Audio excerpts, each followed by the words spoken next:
नमस्कार दोस्तों, welcome to new vlog from Puneet passport. आज हम एनालिसिस करेंगे जो हमने हाल फिलहाल में ट्रिप कवर किया था चंपावत का।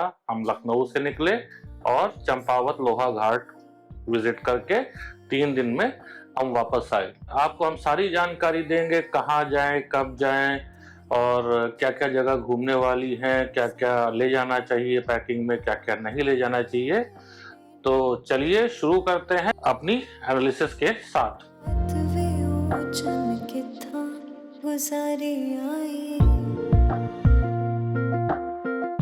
चंपावत एक डिस्ट्रिक्ट है और शहर भी है जो कि उत्तराखंड एरिया में पड़ता है।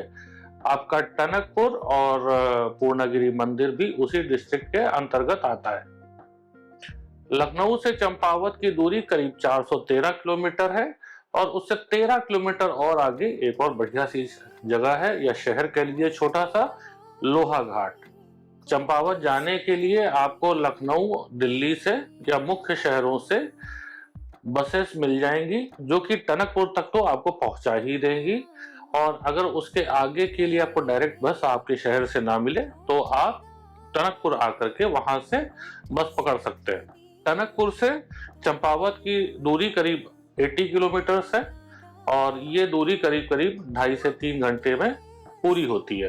जब आप जाने लगते हैं टनकपुर से तो टनकपुर पार करते ही आपको हिली एरिया चालू हो जाता है और फिर पूरा रास्ता आप 80 किलोमीटर का हिल पे कवर करते हैं। चंपावत एक वैली है और यहाँ पे बहुत ही प्यारी प्यारी चीजें देखने लायक जो कि बिल्कुल भी अनएक्सप्लोर्ड है। चंपावत मैं अपनी एनालिसिस के हिसाब से ये कहूंगा कि ये नॉन टूरिस्टिक जगह है। अगर आपको प्योर नेचर का आनंद उठाना है, आपको हाइकिंग, ट्रैकिंग, शांति पसंद है तो आप जरूर जाइए, क्योंकि आपको यहाँ पर भीड़ भाड़ ये सब चीजें नहीं मिलेंगी। चंपावत के लिए आपको नियरेस्ट एयरपोर्ट पिथौरागढ़ में मिल जाएगा। ट्रेन कनेक्टिविटी टनकपुर तक है, उसके बाद आपको बस पे निर्भर रहना पड़ेगा। आप अपनी गाड़ी करके भी जा सकते हैं। कॉमर्शियल गाड़ी के लिए आपको उत्तराखंड टैक्स भरना पड़ सकता है, जो कि हमने कटवाया था करीब 3 दिन का 2 से 2.5 हजार रुपए का था। पर्सनल गाड़ी के लिए कोई भी टैक्स नहीं है, आप बेफिक्र होके जा सकते हैं। जो आपका टनकपुर से चंपावत का रास्ता है, और इनफैक्ट चंपावत खुद भी वो जंगलों में है और यहाँ पर आपको वाइल्ड लाइफ जैसे शेर, चीता, भालू ये सब पाए जाते हैं, तो आपको थोड़ा सा एहतियात बरतने की जरूरत है। बात करते हैं अब रोड की। टनकपुर से जो आपका चंपावत लोहा घाट का रास्ता है वो बहुत ही सीनिक है, बट यहाँ पे थोड़ा मडी माउंटेन्स हैं, तो आपको बारिश का सीजन अवॉइड करना चाहिए, क्योंकि यहाँ पे लैंडस्लाइड बहुत ज्यादा होता है। और आप जब कभी जाएंगे तो यहाँ पर आप इन चीजों को देख भी सकते हैं। बहुत बड़े बड़े लैंडस्लाइड हमको भी देखने को मिले। जो टनकपुर से आपका हाईवे जाता है चंपावत के लिए, वही हाईवे आपको पिथौरागढ़ लेके जाता है। वो नेशनल हाईवे है और जो आगे चल के आदि कैलाश हाईवे बनने वाला है वो हमारा चंपावत होते हुए ही जाएगा। यही रोड जाएगी, इसी का चौड़ीकरण हो रहा है। बात करते हैं स्टे की, तो यहाँ पे जैसे मैंने बताया कि यहाँ पर ज्यादा उतना टूरिस्टिक जगह नहीं है, तो आपको बहुत ही डिसेंट रेट्स में आपको रूम्स और होटल्स और होम स्टेज मिल जाते हैं। होम स्टे इस एरिया में बहुत हैं और बहुत अच्छे अच्छे हैं। हमने चूज किया था हरि इंद्रा होम स्टे। आप हमारे चंपावत सीरीज में जाकर के देख भी सकते हैं। और आपको चंपावत, लोहा घाट और चंपावत से लोहा घाट के बीच में बहुत सारे होटल्स और होम स्टेज मिल जाएंगे, तो आपको बिल्कुल भी परेशान होने की जरूरत नहीं है। तो आप पहले भी करा सकते हैं या वहां पे जाकर के ऑन द स्पॉट भी बुकिंग करा लीजिए, कोई आपको दिक्कत नहीं होने वाली है। बहुत सारे होटल्स और होम स्टेज में हमने देखे जो कि अवेलेबल नहीं है ऑनलाइन।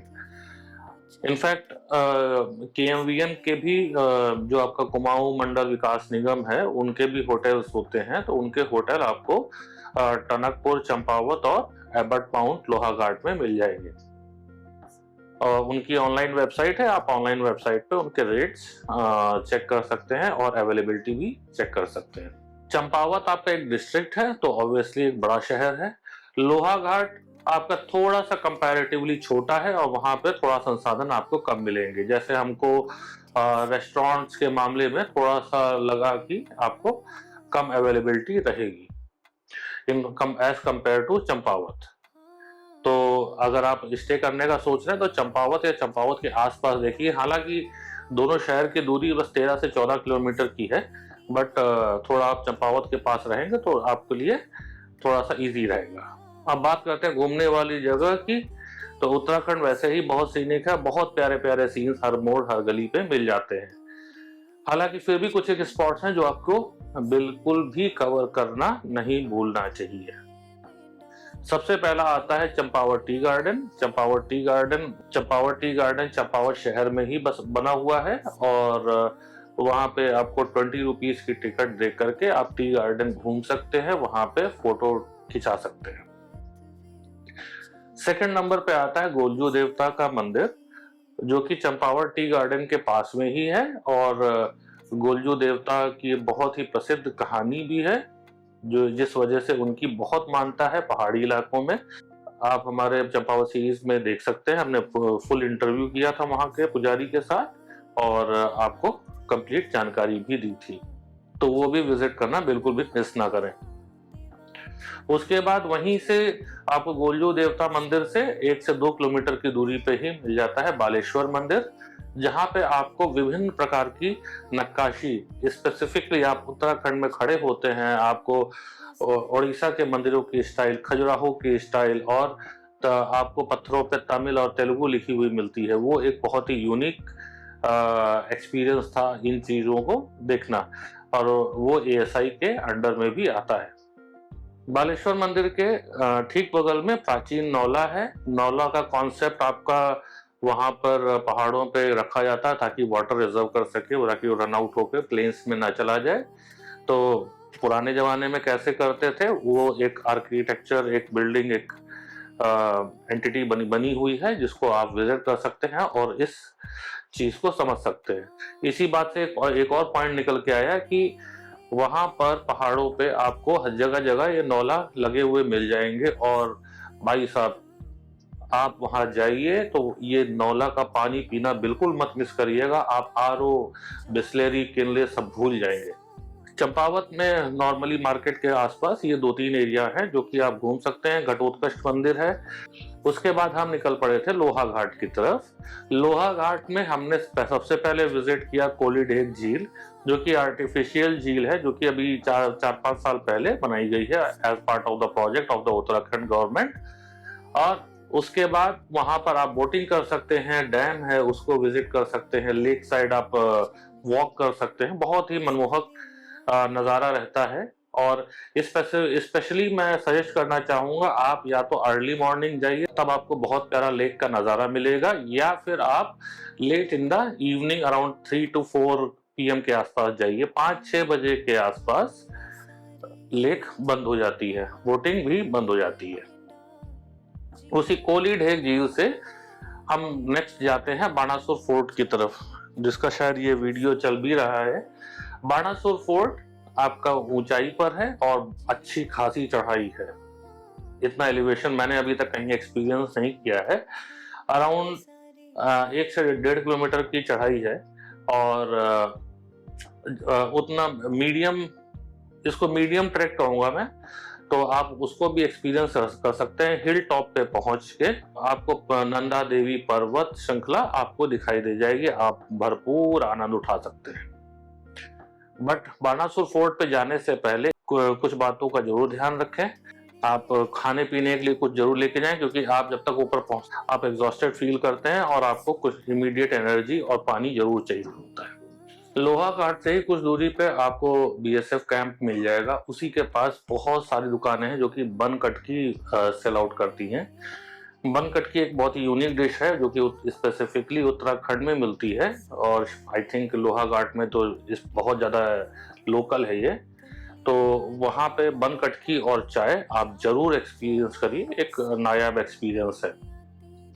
उसके बाद हम वापस आते हैं लोहा घाट की तरफ और पिथौरागढ़ हाईवे पे जब आगे बढ़ते हैं तो हमको मिल जाता है एबर्ट माउंट में आपको केएमवीएन, जो हमने आपको बताया कुमाऊं मंडल विकास निगम, केएमवीएन के होटल्स एंड लॉजेस मिल जाती हैं। प्लस साथ ही साथ बगल में आपको एक हॉन्टेड चर्च मिलता है, जिसके पीछे बहुत सारी कहानियां ऑनलाइन फेमस हैं, हॉन्टेड है, बट मुझे आर्किटेक्चरली बहुत अच्छा लगा। पीछे एक हॉस्पिटल है, वहां पे आपको अलाउड नहीं है जाना, आप चर्च तक जा सकते हैं। पहाड़ों का आनंद उठाइए। 10 रुपए की टिकट है केएमवीएन के अंदर। आप टिकट का पे करके आप वहां पे माउंटेन व्यूइंग काउंटर है, आप वहां पे बैठ करके हिल टॉप पे आप आनंद उठाइए, मौसम का मजा लीजिए, और एक छोटा सा उनकी कैंटीन है, मैगी एंड चाय आपको मिल जाएगी। तो ये जगह हमने अपने चंपावत सीरीज में कवर की। इसके अलावा और भी बहुत सारी प्लेसेस हैं। जो हमारा पूर्णागिरी का ट्रिप था उसके लिए हमने एक डिटेल्ड एनालिसिस वीडियो ऑलरेडी बना रखा है, तो आप उसको चेकआउट कर सकते हैं। बात करते हैं खाने पीने की। तो खाने पीने के लिए आपको ज्यादा टेंशन लेने की जरूरत नहीं है, बट हाँ, आपको एग्जैक्टली वैसा नहीं मिलेगा जैसा हम नॉर्थ इंडियंस को आदत है। आपको थोड़ा सा डिसिप्लिन फॉलो करना पड़ेगा। चंपावत में आपको रेस्टोरेंट्स बहुत सारे मिल जाएंगे, बट वहां पे भी खाने का कुछ टाइमिंग है। ब्रेकफास्ट आपको मोस्टली, स्नैक्स आइटम तो आपको पूरे दिन मिल जाएगा। लंच और डिनर आपको टाइम के हिसाब से ही मिलेगा। अगर आप चंपावत से लोहा घाट की तरफ जा रहे हैं तो इस चीज का बहुत ख्याल रखें कि आपको रास्ते में रेस्टोरेंट्स बहुत कम मिलने वाले हैं, तो आप बेहतर रहेगा कि आप चंपावत में ही अपना लंच या डिनर कर लें। हमारे साथ हुआ था, हम लंच बढ़िया रेस्टोरेंट की तलाश में आगे बढ़ते गए और हमको फाइनली जाकर के लोहा घाट में बस स्टैंड के किनारे 2-3 छोटे से ढाबे थे, वहां पे हमको लंच करना पड़ा क्योंकि और कोई ऑप्शन बचा नहीं था। चूंकि ये कुमाऊं रेंज है तो यहाँ पर आपको थोड़ा सा खाने में वैरायटी डिफरेंट मिलेगी। आपको इन जनरल जो कॉमन है, गहत की दाल, भट्ट की चुरकानी, कुछ वो ऐसा नाम है, और भांग की चटनी, झंगोरा राइस, ये सब चीजें आपको ज्यादा प्रोमिनेंटली मिलेंगी। जो आप नॉर्थ इंडियन एक्सपेक्ट करेंगे थोड़ा सा आपको लिमिटेड रेस्टोरेंट्स पे ही मिलेगा।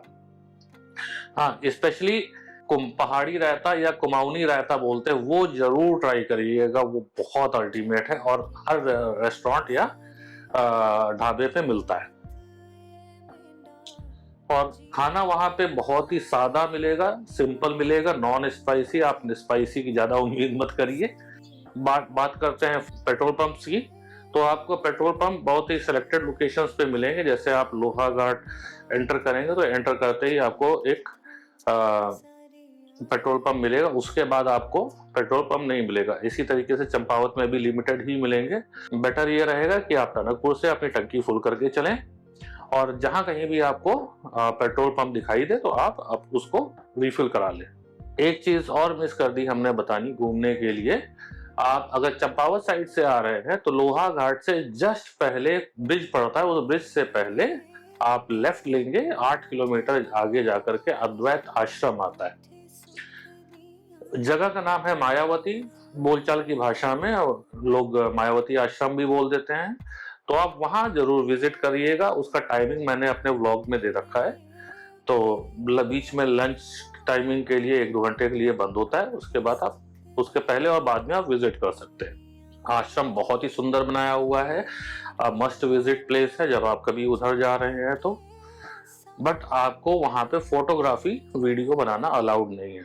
तो मेरा सुझाव रहेगा कि आप जाइए और एक बार विजिट करके जरूर आइए। विजिट करने में आपको मैक्स टू मैक्स आधा घंटा लगेगा। आप एक अटेंडेड टूर आपको दे दिया जाता है। आप टूर करने के बाद वापस आ जाइए। अब बात करते हैं किस सीजन में जाना वहाँ पे बढ़िया रहेगा। तो सबसे बढ़िया टाइम मुझे जो समझ में आया, तो मेरे हिसाब से आप जुलाई अगस्त से अक्टूबर नवंबर के बीच आराम से जा सकते हैं। यहाँ पे प्लेन्स में आपको गर्मी मिलेगी, वहाँ पे आपको अच्छा मौसम मिलेगा और आप खुल के एंजॉय कर सकते हैं। उसके बाद तो प्लेन्स में भी ठंड आ जाती है और पहाड़ों पे भी ठंड रहती है। बाकी हमारा एनालिसिस आपको कैसा लगा कमेंट करके जरूर बताइएगा, और अगर आप वहां पर जा रहे हैं तो अपना एक्सपीरियंस हमसे जरूर शेयर करिएगा। मिलते हैं नेक्स्ट व्लॉग में नई एनर्जी के साथ नई लोकेशन पे। तब तक के लिए नमस्कार। गुजारे आई